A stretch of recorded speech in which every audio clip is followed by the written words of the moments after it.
భారతీయ ఛానల్కి స్వాగతం. జై శ్రీరామ్. హర హర మహాదేవ్. జూనియర్ ఎన్టీఆర్ గారు పాపం అతను సెలబ్రిటీ, అంత మంచి పేరున్న వ్యక్తి అయినా కూడా ఆయన కొంచెం ఇబ్బందులు పడ్డాడు. ఆయన ఎలాంటి ఇబ్బందులు పడ్డాడంటే మళ్ళాటి వాళ్ళు ఏమైపోతాం చెప్పుకోవడం. ఆయన ఒక ఫ్లాట్ కొన్నాడు జూబ్లీ హిల్స్లో, ఒక ప్రైమ్ ఏరియాలో మంచి ఫ్లాట్ కొంటున్నాడు. వసంత లక్ష్మి అనే ఒక ఆవిడ దగ్గర, మహిళ దగ్గర కొన్నాడు. ఆ వసంత లక్ష్మి తెలిసాడు చూడండి. ఈ జూనియర్ ఎన్టీఆర్కి ఫ్లాట్ అమ్మిన తర్వాత ఆవిడ తర్వాత ముందో 5 బ్యాంకుల దగ్గర లోన్ తీసుకుంది అదే ఫ్లాట్ మీద. 5 బ్యాంకులు లోన్ ఇచ్చారు, అది విచిత్రం. ఆవిడ తెలివితేటలకి హ్యాట్స్ ఆఫ్. ఆవిడికి అసలు ఆవిడకి సన్మానం చేయాలని అడిగితే ఆవిడ చేసిన ఘనకార్యానికి.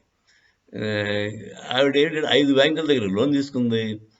మరి కాగితాలు 5 రకాల కాగితాలు, 6 సెట్లు కాగితాలు తయారు చేసి ఉంటుంది ఆవిడ. 6 సెట్లు, ఒక సెట్ ఏమో ఇతనికి అమ్మింది, 5 సెట్లు ఎట్టుకుని బ్యాంక్ లోన్ తెచ్చుకుంది. తెచ్చుకున్నాక మరి రీపేమెంట్ ఆబ్వియస్గా డబ్బులన్నీ ముట్టేసేవాడికి రీపేమెంట్ మానేసింది. ఇప్పుడు ఈ 5 బ్యాంకులు కలిసి నోటీస్ ఇవ్వడం అన్నట్టే జూనియర్ ఎన్టీఆర్కి. అది 2019లో జరిగింది. అప్పుడు జూనియర్ ఎన్టీఆర్ వెంటనే వెళ్ళి ఆవిడ మీద, 5 బ్యాంకు మేనేజర్ల మీద కేసు పెడితే వాళ్ళు ఒప్పుకున్నారు. యాక్చువల్గా ఇది కరెక్ట్ కాదని ఆ బ్యాంక్ మేనేజర్స్ మీద యాక్షన్ తీసుకుంటా ఉన్నారు. బ్యాంక్ కూడా అంతా సరిపోయింది. ఇప్పుడు ఆ డబుల్ రికవరీ దగ్గర వచ్చేసరికి ఆ బ్యాంక్ వాడేమో డెట్ రికవరీ ట్రిబ్యునల్కి వెళ్ళాడు.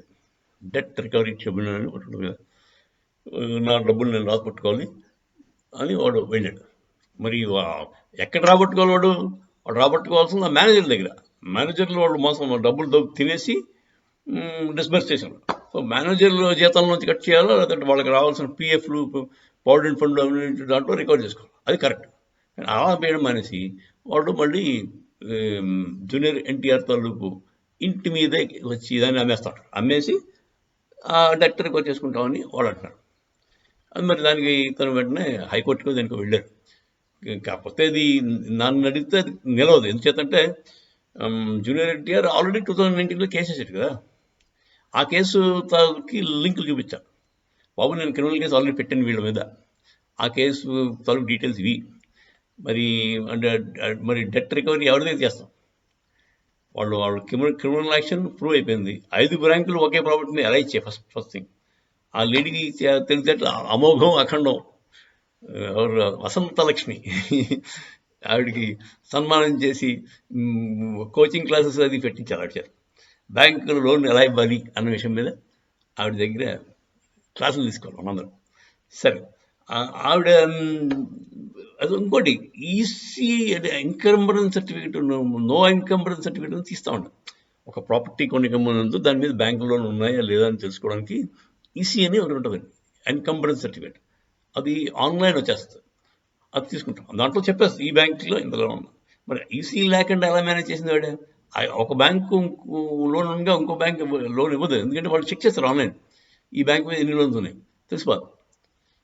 సో ఆవిడ ఎలా చేసింది అంటే మరి ఊహించలేమండి. ఆ ఈసీ ప్రక్రియ కూడా బైపాస్ చేసింది ఆవిడ. ఎంకంబరెన్స్ సర్టిఫికేట్ రాకుండా, ఎంకంబరెన్స్ సర్టిఫికేట్లో ఎంట్రీ పడకుండా చూసుకుంది. 5 రకాల డాక్యుమెంట్స్ వచ్చింది, 5 ఒరిజినల్ డాక్యుమెంట్స్ వచ్చింది, 5 లింక్ డాక్యుమెంట్స్ వచ్చింది. మీకు బ్యాంక్ లోన్ కావాలంటే హౌసింగ్ లోన్ మీకు లింక్ డాక్యుమెంట్ అడుగుతుంది. లింక్ డాక్యుమెంట్లో 30 ఏళ్ళు లింక్ డాక్యుమెంట్ ఉంటారు. అంటే నువ్వు దగ్గర కొన్నావు, నువ్వు బిల్డర్ దగ్గర ఉన్నావు, ఆ బిల్డర్ దగ్గర ఎలా వచ్చింది ఆ ప్రాపర్టీ, ఆ బిల్డరు ఎవరి దగ్గర డెవలపర్ దగ్గర కొన్నాడు, ఆ డెవలపర్కి ఎలా వచ్చింది, వాడు ఇంకో 10 మంది రైతుల దగ్గర కొన్నాడు, ఆ లింక్ డాక్యుమెంట్ మొత్తం 30-40 ఏళ్ళు దాకా హిస్టరీ కావాలంట. ఇవన్నీ ఇస్తేనే వాడు మనకి లోన్ ఇస్తే. అలాంటిది ఈవిడ ఇవన్నీ పోనీ అవన్నీ ఒరిజినల్స్ అక్కర్లేదు, అవన్నీ డూప్లికేట్స్ ఉంటాయి, ఫోటోస్టాట్స్ ఉంటాయి. అవి జిరాక్స్ మిషన్లో పెడితే 5 కాపీలు వచ్చేస్తాయి, 6 కాపీలు. మరి ఒరిజినల్ డాక్యుమెంట్ లేకుండా మీకు అంటే ఒరిజినల్ రిజిస్ట్రేషన్ డాక్యుమెంట్ లేకుండా మీకు బ్యాంక్ లోన్ ఇవ్వడం. అంటే మీరు ఫైనల్గా మీరు ఒక బిల్డర్ దగ్గర, ఒక డెవలపర్ దగ్గర కొనుక్కున్నాడు ఫ్లాట్. కొనుక్కున్నప్పుడు ఒక ₹1 కోటి 90 లక్షలు కట్టారు. ఆ డాక్యుమెంటు, రిజిస్టర్డ్ డాక్యుమెంట్ ఒరిజినల్ కావాలి బ్యాంక్. వాడు డూప్లికేట్ ఇస్తుంటే ఒప్పుడు. ఒరిజినల్ పెట్టాడు. అలాంటి ఒరిజినల్స్ 5 ఎలా తయారయ్యాయి, 6 ఎలా తయారయ్యాయి. అదే మరి నన్ను అదే అంటున్నాను, ఆవిడని సన్మానం చేసి ఆవిడ కొంచెం అమ్మ తల్లి నీ దగ్గర మేము చాలా నేర్చుకోవాల్సి ఉన్నాయి అని చెప్పి ఆవిడ్ని సత్కరించి ఆవిడ దగ్గర ఈ విద్య ఎలా చేసావు అన్నది నేర్చుకోవాల్సిన అవసరం ఎంతైనా ఉంది. కాకపోతే నేను అనుకోవడం జూనియర్ ఎన్టీఆర్ ఇస్ సేఫ్, ఎందుకంటే అతను పెద్ద సెలబ్రిటీ, ఆయనకి బోర్డు యాక్సెస్ ఉంటుంది, లాయర్లు వాళ్ళందరికీ తెలుసు. ఆ తర్వాత ఫేర్ కేసు, ఇతను ఎక్కడ అన్యాయం చేసినట్టు లేదు. అందుచేత పోతే అయితే గీతే అతను బ్లాక్లో డబ్బులు ఇచ్చింటాడు, ఎందుకంటే క్యాష్ పేమెంట్ ఇచ్చింటారు అతను. క్యాష్ పేమెంటు మరి అది నార్మల్, ఏ ట్రాన్సాక్షన్ అయినా ఎప్పుడైనా కొంత బ్లాక్ కొంత వైట్, మన కర్మ అది, మన ఇండియన్ కర్మ, ఇండియన్ ఫైనాన్షియల్ సిస్టమ్ తాలూకు ప్రాబ్లం. మనకు ఒక ప్యారలల్ ఎకానమీ నడుస్తుంటుంది బ్లాక్లో. వైట్లో అంతా కడతానంటే ఎవడో ఒప్పుకోడు, ఎందుకంటే వాడికి ట్యాక్స్ ఎక్కువ పడిపోతుంది, తర్వాత స్టాంప్ డ్యూటీ ఎక్కువ పడిపోతుంది. ₹1,00,00,000 వర్త్ ఫ్లాట్ని వాడు 40 lakhsకే చూపించి దానికే అదే రిజిస్ట్రేషన్ స్టాంప్ డ్యూటీ ఉంటుంది కదా, దానికి కడతారు. అంచేత ఇలాంటి చిన్న చిన్న దానికి ఎవడో ఏం చేయలేదు.